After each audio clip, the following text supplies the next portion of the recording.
Bonjour, je m'appelle Régine Collot, je suis psychologue tabacologue et je travaille à Tabastop. Voilà, je vais vous parler de la cigarette électronique parce qu'on se pose beaucoup de questions. Quel modèle choisir, avec ou sans nicotine? Est-ce que c'est bon pour la santé ou pas? Et donc voilà, déjà au niveau du modèle, ce que je peux vous dire, c'est qu'il y a une centaine de modèles différents sur le marché. On est déjà à la 3e génération, donc il convient vraiment de se renseigner, de tester pour prendre quelque chose qui vous convient. Il y a aussi plein de saveurs différentes, des saveurs fruitées, mentholées, des saveurs qui ressemblent à la saveur de la cigarette. Donc là aussi, il faut tester et prendre quelque chose que vous aimez bien. Alors avec ou sans nicotine, disons que les fumeurs en général, ils recherchent la nicotine et donc bien souvent, quand ils prennent une cigarette sans nicotine, ça ne va pas leur plaire et vont très vite l'abandonner.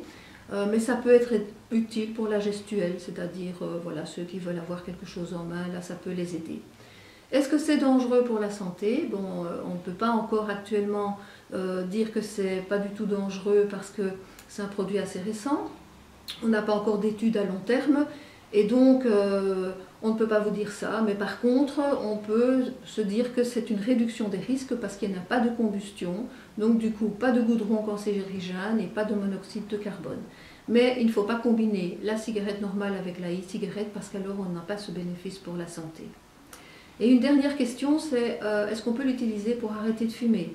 Parce que c'est vrai qu'il y a des fumeurs qui n'en font pas ce choix. Ils préfèrent donc utiliser la e-cigarette uniquement pour la réduction des risques, mais d'autres l'ont déjà fait pour arrêter de fumer. Et à ce moment-là, c'est finalement un produit qui s'utilise un petit peu comme les substituts de nicotine, les patchs, les comprimés, etc. On le prend pour avoir la nicotine de substitution, pour diminuer les symptômes de manque, et on diminue progressivement les dosages de nicotine jusqu'à ne plus fumer du tout. Voilà, donc on a 2 conseils importants à vous donner. Ne combinez pas la cigarette normale et la cigarette électronique parce qu'il n'y a pas à ce moment-là de bénéfice pour la santé.